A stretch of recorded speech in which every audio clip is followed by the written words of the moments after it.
Kenangan sebagai nama brand kopi lokal yang menjadi budaya milenial dengan target internasional.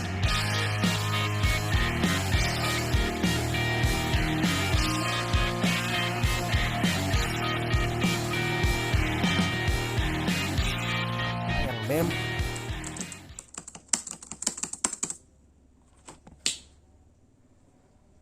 Banyak orang Indonesia suka minum kopi. Paling enak sambil ngobrol bareng temen. Bisa lupa waktu deh. Tak heran banyak kafe di mana-mana. Para pengusaha pun berusaha membuat kopi yang enak serta terjangkau tentunya. Nah, salah satu kafe terkenal yaitu Kopi Kenangan milik Edward Tirtanarta dan James Pranarto. Halo teman-teman semuanya, perkenalkan nama saya Eda Toila, saya dari program studi teknik informatika dengan NIM E41210003. Di sini saya akan mendeskripsikan tentang pemilik kopi kenangan yaitu Edward Tirtanarta dan James Pranarto. Alasan saya memilih kopi kenangan yaitu karena usaha tersebut sangat cocok dengan era saat ini, di mana anak-anak muda sangat suka dengan yang namanya ngopi, ngafe, healing, dan lain-lainnya. Edward sendiri adalah CEO dari Kopi Kenangan dan rekannya James sebagai CEO founder dari Kopi Kenangan. James dan Edward sama-sama lulusan bisnis dari Amerika Serikat. James juga masuk ke dalam Forbes 30 Under 30 sebagai pengusaha sukses muda di Asia Pasifik.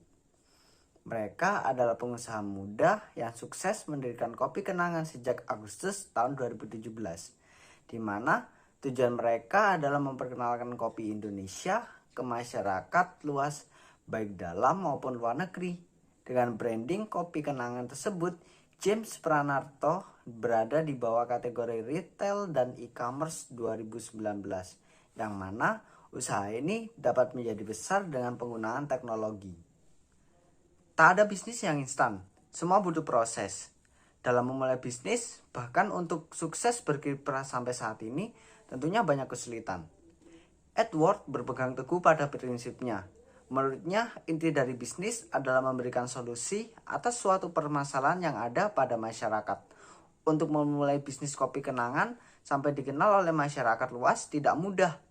Mulai dari memikirkan modal yang pastinya tidak sedikit dan memikirkan konsep atau ide dengan visi yang kuat. Sampai akhirnya semua tercapai tanpa adanya keraguan untuk memulainya.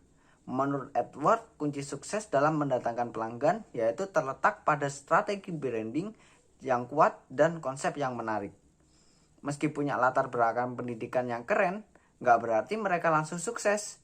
Dulu mereka pernah mencicipi kegagalan saat berbisnis. Misalnya saat Edward mendirikan Lewis and Carroll Tea yang menjual teh seharga 40 sampai dengan 60 ribu per cangkir.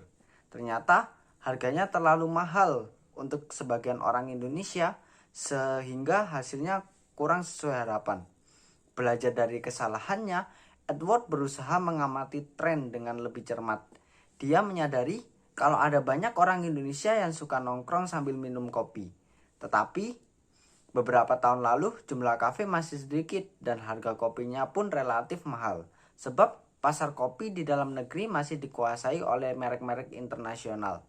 Melihat peluang itu, Edward mengajak James untuk mendirikan kafe yang menjual kopi lokal berkualitas dengan harga terjangkau. Setelah melakukan berbagai persiapan, Edward dan James mendirikan Kopi Kenangan pada tahun 2017 di Jakarta. Ternyata mereka mendapat sambutan baik. Dengan penuh semangat, Edward dan James menyiapkan berbagai hal untuk mendirikan Kopi Kenangan.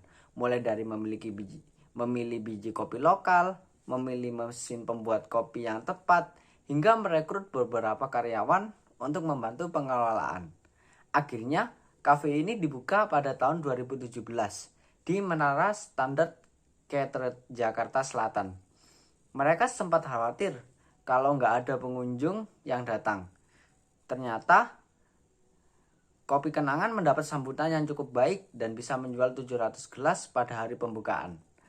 Agar berbeda dengan kafe lainnya, Kopi Kenangan sengaja memilih nama-nama kopi yang unik dan terkesan receh.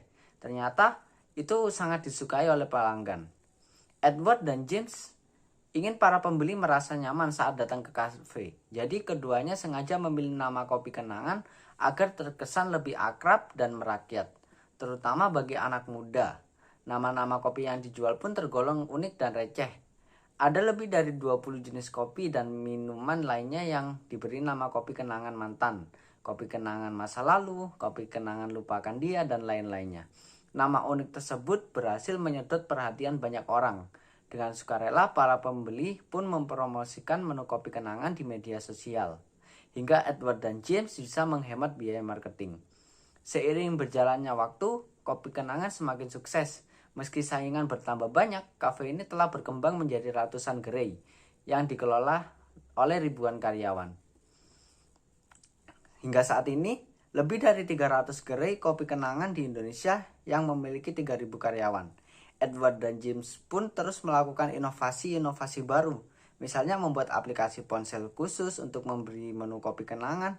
Hingga kini aplikasi tersebut sudah menjangkau lebih dari 1 juta pelanggan. Mereka juga mendapatkan dana dari berbagai investor seperti Sequoia India, Arrive, Serena Ventures, dan Alpha JWC Ventures. Berkat perjuangan keras mereka, Edward dan James bisa menikmati hasil yang menggembirakan. Bahkan James berhasil masuk ke dalam Forbes 30 Under 30 di Asia dalam bidang retail dan e-commerce 2019. Kini, Edward dan James berusaha mengelola dan mengembangkan gerai-gerai kopi kenangan di Indonesia. Mereka juga berencana untuk membuka cabang di luar negeri agar bisa memperkenalkan nikmatnya kopi tanah air pada sebanyak mungkin orang. Sekian deskripsi pengusaha sukses dari saya. Wassalamualaikum warahmatullahi wabarakatuh. Sekian, terima kasih.